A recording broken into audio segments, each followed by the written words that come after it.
Utang ng Pilipinas umabot na sa 17.7 trillion pesos. Sa alumin ng mga matisirang Pathfinder, tutukan! At inadalo ko ng single ng JKT48 na Andy Kumuha Dula, i-release na mamaya. Mensan lang ang membro, tutukan!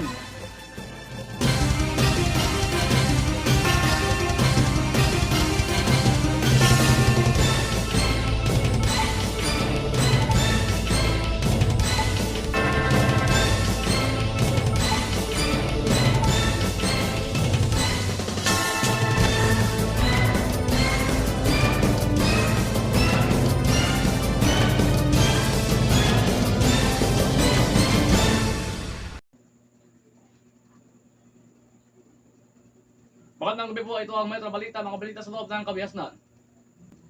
Utang ng Pilipinas umabot na sa 17.7 trillion pesos. Tinapos ng Pilipinas ang 2025 na may pinapalibagong pinakamataas na record na utang ng gobyerno na 17.71 trillion pesos sa gitna ng makapagsisikap ng gobyerno na manghalap ng pondo upang pondohan ang mga pangangailangan sa budget. Kasama ang mga epekto ng pagpapahalaga ng pagbaba ng halaga ng piso laban sa mga pangunahing salapi. Ang datos na inilabas na sa Bureau of the Treasury of BTR nitong Martes ay nagpapakita ng natitirang utang ng pambansang pamahalaan. Dito lamang nakatapusan ng Disyembre 2025 ay lumago ng 10.32% o 1.66 trillion pesos mula sa antas na 16.5 trillion pesos noong katapusan ng Disyembre 2024.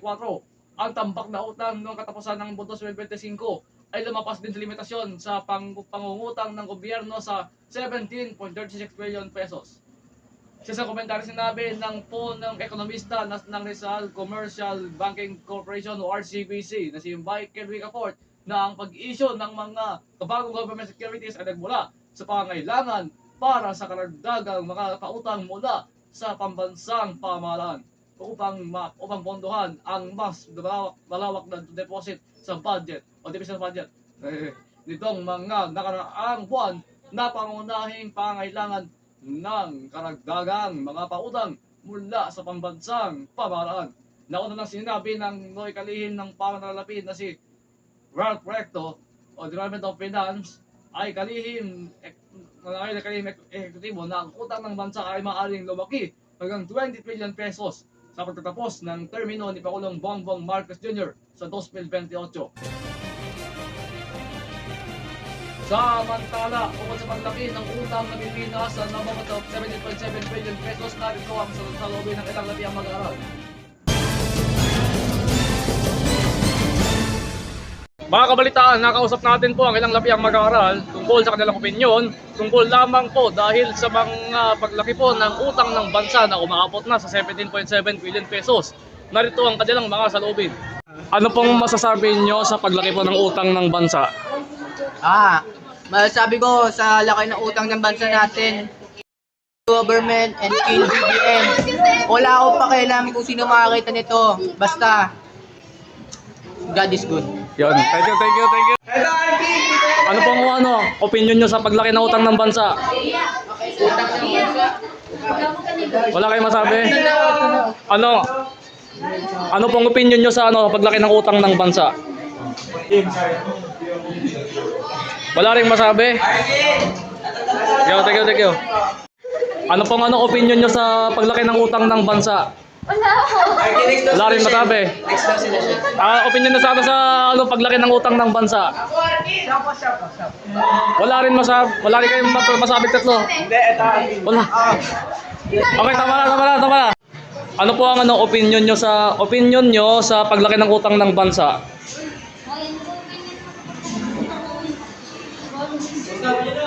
Sige po. Kung wala kayong masabi, thank you. Kayo, sir. Ano opinion nyo sa paglaki ng utang ng bansa? Okay, sir. Wala rin. Ano po ang opinion nyo sa paglaki ng utang ng bansa? Kayo, ma'am. No opinion? Sige, thank you. Ano po ang opinion nyo sa paglaki ng utang ng bansa? Wala rin po kayong opinion? Sige, thank you. Anong opinion mo sa paglaki ng utang ng bansa? Pwede yun. Ha? Pwede yun. Bakit na nasabing pwede? Bawal. Ano kasi kailangan mo namin pera namin. Oh! Ayun, sige, thank you.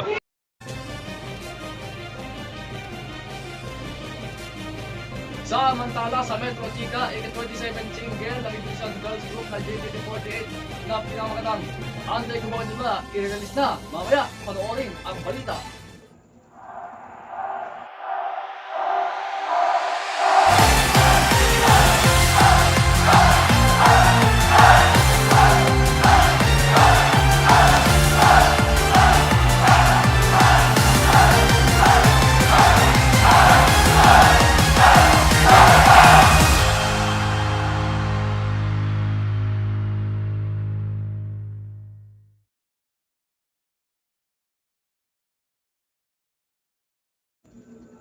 Inaabangan na ang pinakabagong single ng Indonesian Girls Group na JKT48 na pinamakatang Anday Kubukan Idola na ilalabas na ng kasabing grupo mamaya alas 7:30 ng gabi oras sa Kalorang Indonesia o alas 8:30 ng gabi oras sa Pilipinas.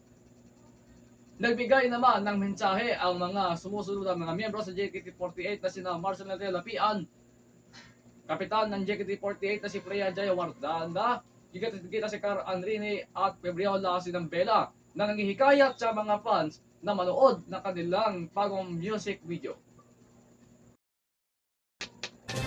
Atin po ang kabuuan ng mga balita sa loob ng Kalakhan, Manila.